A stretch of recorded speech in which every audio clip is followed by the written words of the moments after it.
Bacaan Alkitab hari ini dari kitab 2 Raja-Raja pasalnya yang ke-15. Azaria, Raja Yehuda. Dalam tahun ke-27 zaman Yerobeam, Raja Israel, Azaria, anak Amazia, Raja Yehuda menjadi raja. Ia berumur 16 tahun pada waktu ia menjadi raja dan 52 tahun lamanya ia memerintah di Yerusalem. Nama ibunya ialah Yekholya dari Yerusalem. Ia melakukan apa yang benar di mata Tuhan, tepat seperti yang dilakukan Amazia ayahnya. Namun demikian, bukit-bukit pengorbanan tidaklah dijauhkan. Bangsa itu masih mempersembahkan dan membakar korban di bukit-bukit itu. Maka Tuhan menimpakan tulah kepada raja, sehingga ia sakit kusta sampai hari kematiannya, dan tinggal dalam sebuah rumah pengasingan. Dan Yotam, anak raja, mengepalai istana dan menjalankan pemerintahan atas rakyat negeri itu. Selebihnya dari riwayat Azaria dan segala yang dilakukannya, bukankah semuanya itu tertulis dalam kitab sejarah Raja-Raja Yehuda? Kemudian Azaria mendapat perhentian bersama-sama dengan nenek moyangnya, dan ia dikuburkan di samping nenek moyangnya di kota Daud. Maka Yotam, anaknya, menjadi raja menggantikan dia. Zakaria, Raja Israel. Dalam tahun ke-38 zaman Azaria, Raja Yehuda, Zakaria anak Yerobeam menjadi raja atas Israel di Samaria. Ia memerintah 6 bulan lamanya. Ia melakukan apa yang jahat di mata Tuhan, seperti yang telah dilakukan oleh nenek moyangnya. Ia tidak menjauh dari dosa-dosa Yerobeam bin Nebat yang mengakibatkan orang Israel berdosa pula. Salum bin Yabes mengikat persepakatan melawan dia, membunuh dia di Ibleam, kemudian menjadi raja menggantikan dia. Selebihnya, dari riwayat Zakaria, sesungguhnya semuanya itu tertulis dalam kitab sejarah Raja-Raja Israel. Bukankah begini firman Tuhan yang diucapkannya kepada Yehu? Anak-anakmu sampai kepada keturunan yang keempat akan duduk di atas tahta Israel. Dan terjadilah demikian. Salum, Raja Israel. Salum bin Yabes menjadi raja dalam tahun yang ke-39 zaman Uzia, Raja Yehuda. Ia memerintah sebulan lamanya di Samaria. Sesudah itu majulah Menahem bin Gadi dari Tirza, lalu sampai ke Samaria. Ia membunuh Salum bin Yabes di Samaria, kemudian menjadi raja menggantikan dia. Selebihnya dari riwayat Salum dan persepakatan yang diadakannya, sesungguhnya semuanya itu tertulis dalam kitab sejarah Raja-Raja Israel. Pada waktu itu, dengan mulai dari Tirza, Menahem memusnahkan Tifsah dan semua orang yang ada di dalamnya, serta daerahnya, sebab orang tidak membuka pintu kota baginya. Maka dimusnahkannyalah kota itu dan dibelahnya semua perempuannya yang mengandung.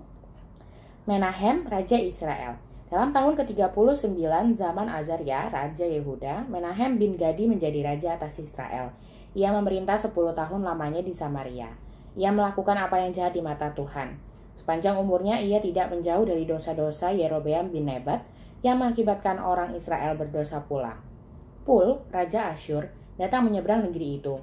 Lalu Menahem memberi 1000 talenta perak kepada Pul, supaya dibantunya dia mengokohkan kerajaan itu di tangannya.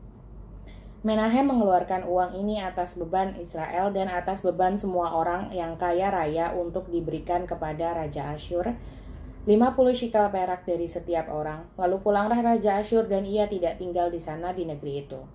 Selebihnya dari riwayat Menahem dan segala yang dilakukannya, bukankah semuanya itu tertulis dalam kitab sejarah Raja-Raja Israel?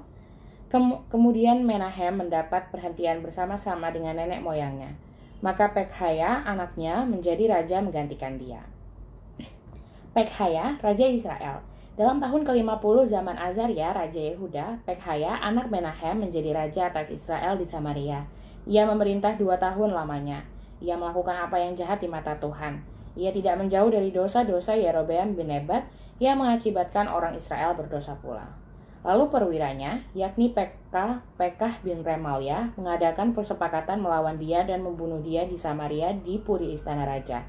Beserta dia ada Argob dan Arye, serta 50 orang dari Bani Gilead. Dibunuhnyalah Pekhaya, kemudian menjadi raja menggantikan dia.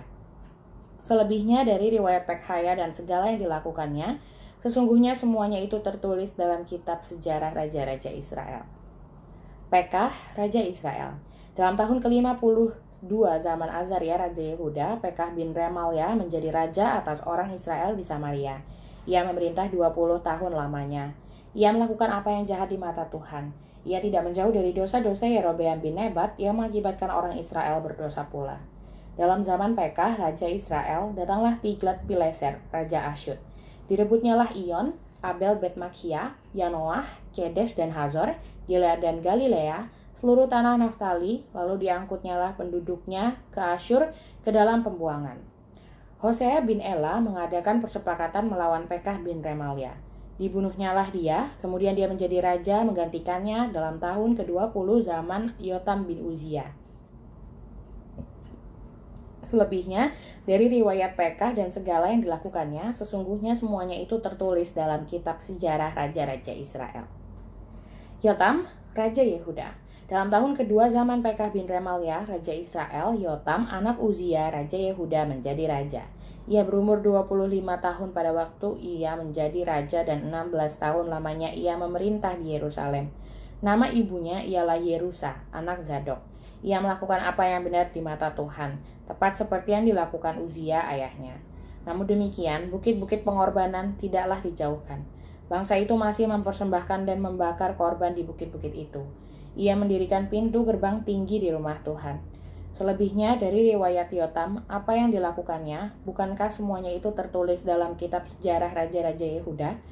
Mulai zaman itu Tuhan menyuruh Rezin, Raja Aram, dan Pekah bin Remalia menyerang Yehuda. Kemudian Yotam mendapat perhentian bersama-sama dengan nenek moyangnya dan ia dikuburkan di samping nenek moyangnya di kota Daud, bapa leluhurnya. Maka Ahaz anaknya menjadi raja menggantikan dia.